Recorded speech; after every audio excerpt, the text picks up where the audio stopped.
আসসালামু আলাইকুম। Wall of Sania থেকে আমি সানিয়া আছি আপনাদের সাথে। কি দেখছেন? হ্যাঁ, অবশ্যই আমাদের ছোট্ট আরশানকে, তাই না? জীবনে প্রথম পায়ে হেঁটে এসকেলেটরে উঠেছেন তিনি।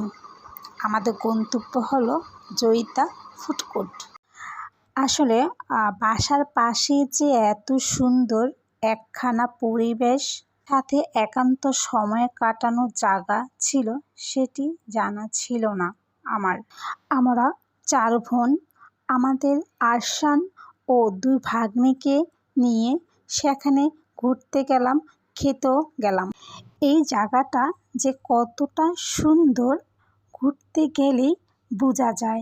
আমাদের আবহমান বাংলা সংস্কৃতি তুলে ধরা হয়েছে। আমাদের সেনাপতি জয়িতা গিয়ে আমাদের কথা ভুলে গিয়েছেন, নিজের মনে ঘুরছেন আর হাঁটছেন। এখানকার কিছু ভিডিও তুলে ধরলাম। পরিবেশ প্লেসটার সম্পর্কে আপনারা যেন বুঝতে পারেন।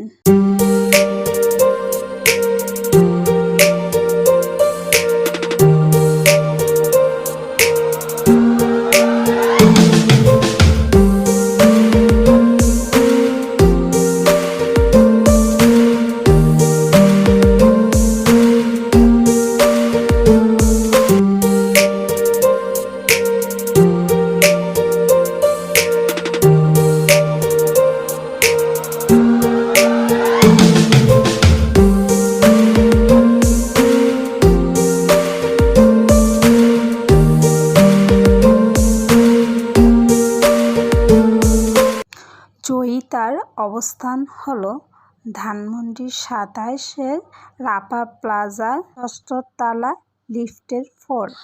আমি দেখছি আর মনে করছি আমার শৈশবকে।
দুপুরে গিয়েছি, খিদা লেগেছে ভীষণ, তাই আমার ছোট বোনকে পাঠালাম খাবারের অর্ডার দিতে।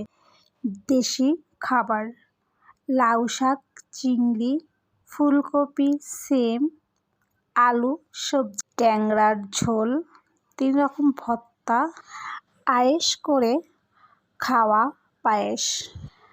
খাবার দিয়ে করলাম দুপুরের লাঞ্চ। এর দাম মোটামুটি রিজনেবল ছিল। খাবার অর্ডার করার 15 মিনিটের মধ্যে খাবার চলে এসেছে আমাদের টেবিলে। খাবার দিয়ে টেবিল সাজানো হচ্ছে। সত্যি বলতে খাবারগুলো অনেক সুস্বাদু ছিল এবং দেখে আমার কাছে অনেক ভালো লেগেছে। এখানে 3 রকম ভর্তা ছিল। আমি যেহেতু টাকি মাছের ভর্তা পছন্দ করি না, তাই আমি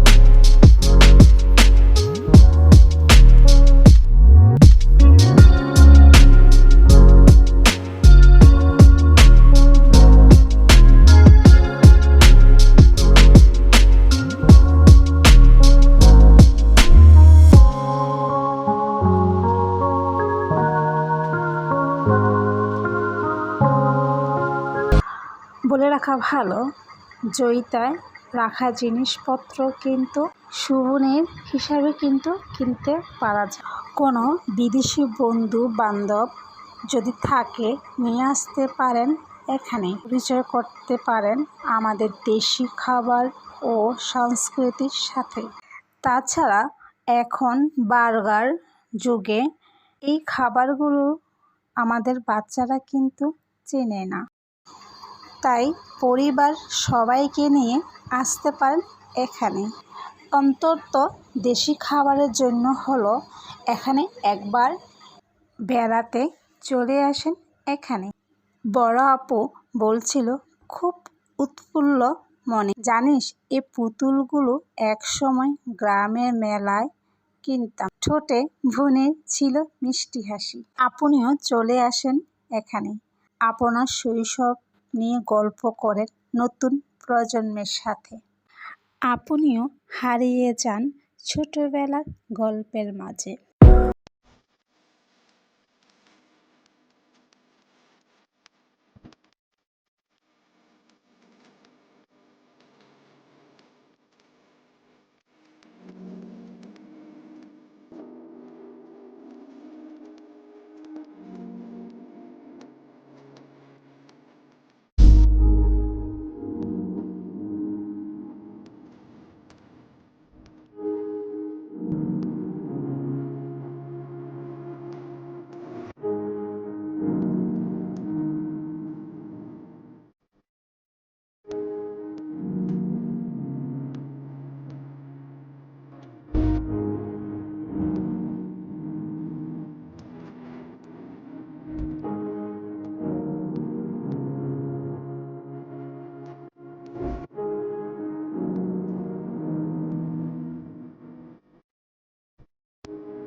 দেখছেন তো আরশানের প্রফুল্লতা। শুধু আরশানই না, আমরাও ছিলাম আনন্দিত।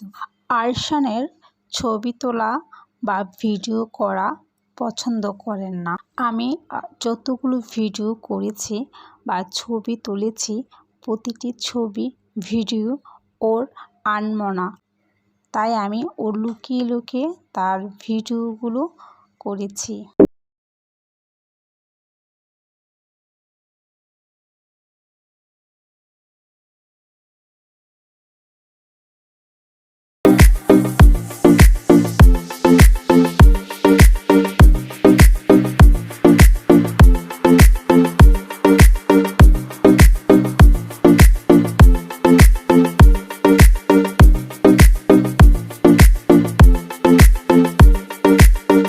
আমার ভাগ্নিটা চাচ্ছে ওকে কোলে নিয়ে ছবি তোলার জন্য।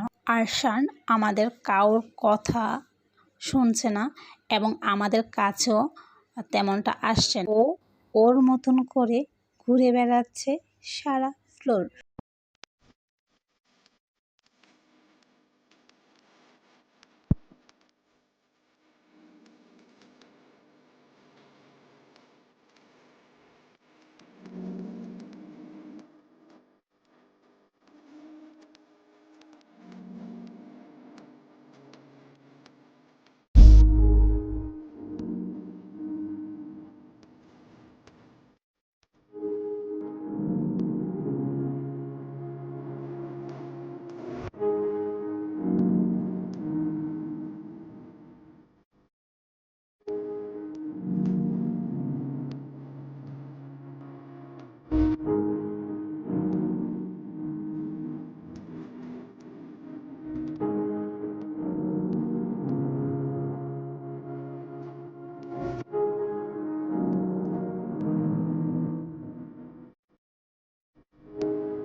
ও বলাই হয়নি, আমার মেজো ভাগ্নিটার আজকে এক্সাম ছিল।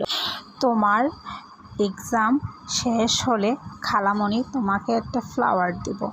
বিকেলে হালকা নাস্তা শেষ করে আমরা বাসায় ফিরি মন ভরা আনন্দ নিয়ে। আজ এতটুকুই, ইনশাল্লাহ শীঘ্রই ফিরে আসব নতুন ভিডিও নিয়ে। লাইক দিয়ে, কমেন্টস করে, সাবস্ক্রাইব করে পাশে থাকবেন। আল্লাহ হাফেজ।